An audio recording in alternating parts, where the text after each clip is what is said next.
그동안 농산물 생산에만 활용해온 농지를 주말체험 영농, 농산업 등에도 활용할 수 있도록 이용 범위를 확대한다는 내용입니다. 지금까지는 주말체험 영농 목적의 경우 비진흥지역 농지만 소유가 가능했지만 농지법과 하위 법령 개정을 통해 농업진흥지역에도 지방자치단체가 지정한 지구의 농지는 소유를 허용할 방침입니다. 5도 2촌 시대에 농촌에서 주말 농장을 꿈꾸는 분들이 너무나도 많습니다. 이러한 수요들이 점차 증가하고 있는 상황에서 이번에 농지법 규제가 완화된다는 소식은 농지 매도를 희망하는 농업인들에게도 좋은 소식이고 주말 농장을 꿈꾸는 분들에게도 희소식이라고 생각합니다.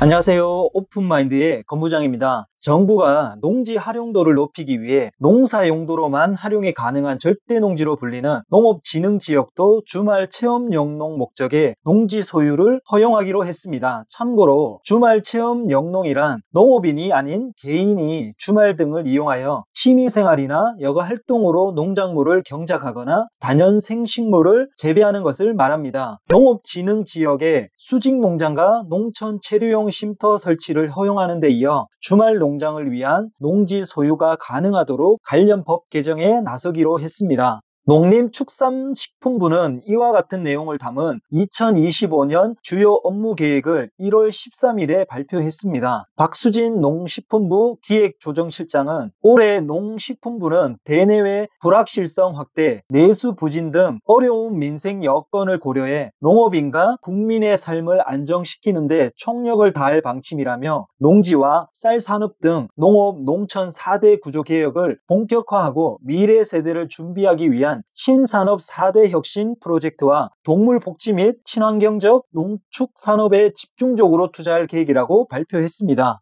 우선 농식품부는 농지제도의 틀 전환을 추진한다고 합니다. 그동안 농산물 생산에만 활용해온 농지를 주말체험 영농, 농산업 등에도 활용할 수 있도록 이용 범위를 확대한다는 내용입니다. 지금까지는 주말체험 영농 목적의 경우 비진흥지역 농지만 소유가 가능했지만 농지법과 하위 법령 개정을 통해 농업진흥지역에도 지방자치단체가 지정한 지구의 농지는 소유를 허용할 방침입니다. 농식품부 관계자는 지자체가 이용 계획을 바탕으로 가능한 지구를 지정하는 경우 주말 농장을 위한 농업진흥지역 내 농지 취득을 허용하는 것이라며 지구 지역 등 가능한 범위를 미리 설정해 농업진흥지역 내 무분별하게 주말 농장이 들어서는 것은 막을 방침이라고 설명했습니다. 1996년 농지법이 제정된 이래 농지의 용도는 철저히 농산물 생산에 한정됐는데 앞으로는 주말 체험 영농이나 농약, 비료 판매 시설 등 농산업에도 활용될 수 있도록 농지법과 시행령을 개정하겠다고 발표한 것입니다. LH 사태 이후 농지법 강화로 인해 상대적으로 가격이 저렴한 농업진흥지역의 토지 매수를 꺼려할 수밖에 없습니다. 하지만 5도 2촌 시대에 농촌에서 주말 농장을 꿈꾸는 분들이 너무나도 많습니다. 이러한 수요들이 점차 증가하고 있는 상황에서 이번에 농지법 규제가 완화된다는 소식은 농지 매도를 희망하는 농업인들에게도 좋은 소식이고 주말 농장을 꿈꾸는 분들에게도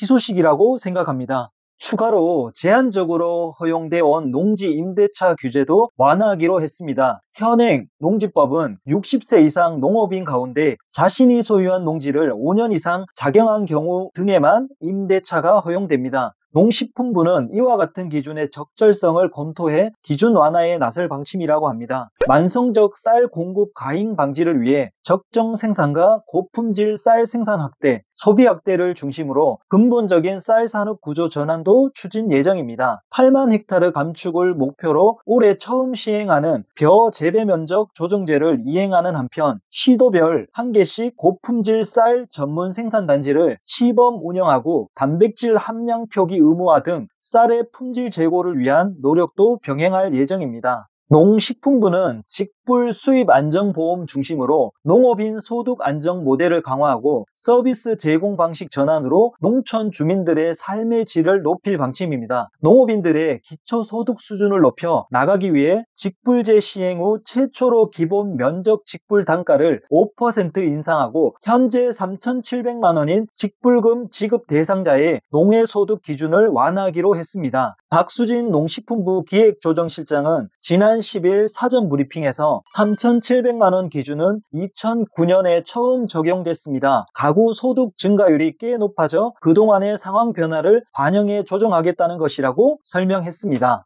2025년 공익직불금의 지급 금액은 농지 면적에 따라 차등 지급됩니다. 공익직불금은 크게 두 가지로 나누어집니다. 소농직불금과 면적직불금 두 가지입니다. 첫 번째, 소농직불금은 0.5헥타르 이하의 농지를 가진 농업인에게 지급되며 이 농업인들에게는 연간 130만 원이 지급됩니다. 여기에서 1헥타르는 3,025평입니다. 참고하시기 바랍니다. 두 번째, 면적직불금은 농지 면적에 따라 다르며 농지 면적이 1헥타르 이하인 경우 136만 원이 지급되고 1헥타르 이상 2헥타르 이하인 경우 170만 원, 2헥타르 이상 농지의 경우 최대 215만 원까지 지급이 됩니다. 이번 발표로 인해 농지 거래에 숨통이 조금이나마 트이는 효과가 있기를 바라며 농촌에서 주말 체험 영농을 꿈꾸시는 분들은 조금 더 적극적으로 농지 매수를 할 수 있는 기회가 될 것으로 생각합니다. 오늘은 여기까지입니다. 감사합니다.